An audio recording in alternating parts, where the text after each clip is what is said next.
There are several criteria you can use to help assess the trustworthiness of information you find as you conduct your research. These criteria are particularly important to apply to information you find on the open web, but they apply equally to traditionally published materials. The first criterion is authority. Who is the author and what are his or her qualifications to write about the subject at hand? In the case of traditionally published materials, the issue of authority is relatively easy to deal with. Why?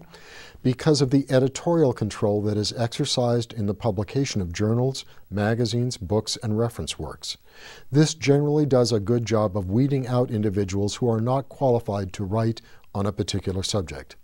Articles published in a peer-reviewed journal or by a scholarly or reputable reference or trade publisher will have undergone review, sometimes extensive review, by editors. Materials on the open web are another matter. If the website is a corporate, educational, or government site, such as the websites for Sears, UCLA, or American Cancer Society, you won't typically find personal names because of the nature of the website. But you won't need to worry, as the information about the organization in question will be trustworthy. Sometimes it is difficult, if not impossible, to determine who authored a web page. You may find the name of the webmaster, but that's usually the individual responsible for the organization and look and feel of a website as opposed to its content. At any rate, on a website, you want to look for the name or names of the individuals who authored the information and then try to determine if they have any qualifications to write on the subject at hand.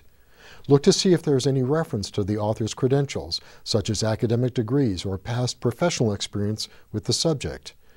If there is doubt, you can always look up the author's name in some of the library's databases, the library catalog, or other biographical directories in the library's reference collection.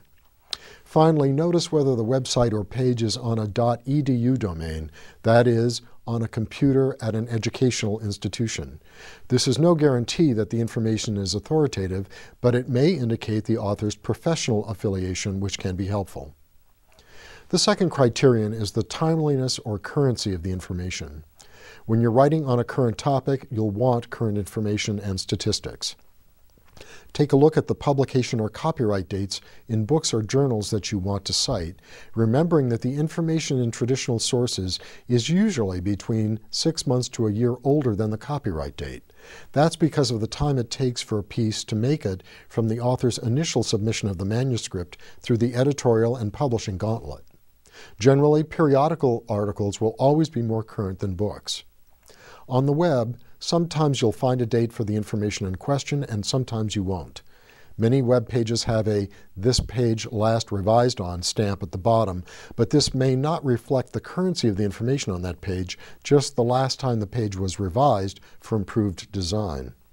Information on websites is not automatically more current than traditional information sources. There are lots of websites that haven't been updated since the late 1990s. And that's one of the reasons why you must carefully examine statistical data on the web to make sure that the dates and origin of the statistics are also cited. The third criterion to consider is bias. Now, it's difficult to find a totally unbiased source, so the trick is to identify the nature and degree of the bias. The purpose of many commercial websites, such as those ending in .com, is to encourage you to buy something. Many nonprofit organizations whose domain name ends with the .org designation may want to solicit a contribution from you. In either case, the information offered on such websites might be skewed to get readers to act in a certain way. This is particularly true of political websites and blogs. Remember, there are facts and then there is the interpretation of facts. One of the tip-offs that opinion is encroaching on fact is the use of loaded words that some authors will use to color the truth. It's important to distinguish between facts and the author's point of view about those facts. The point is that information provided on a politically progressive website like MoveOn.org is going to have an agenda, as is information on a politically conservative website like the American Policy Center. Of course, not all bias is going to be obvious. When you are researching controversial topics, it will be easier to see bias if you have started your research with one of the current issues reference databases that portray both sides of any given issue. The fourth criterion is the accuracy and credibility of the content. Accuracy can be gauged by the sources used and cited by the author. Look at the documentation, bibliography, or references list, if any, that the author provides to back up any claims made in the piece you're evaluating. Are the sources credible, such as from journals or other scholarly sources? If the information is on a website, look at any links to other websites the author may have provided. Try out those links to see what the author linked to and how credible those sites are. Finding out what other websites link to the site you're evaluating is also helpful. Google provides a great way to do this. Go to the advanced search screen for Google, where you'll find a page-specific search. Here you can paste in the URL for the website you're evaluating. The results may confirm that you're looking at a credible website, or they may not. When it comes to evaluating information sources, you can always consult with your instructor or librarian if you have doubts about the trustworthiness of information you've uncovered. Thanks for watching.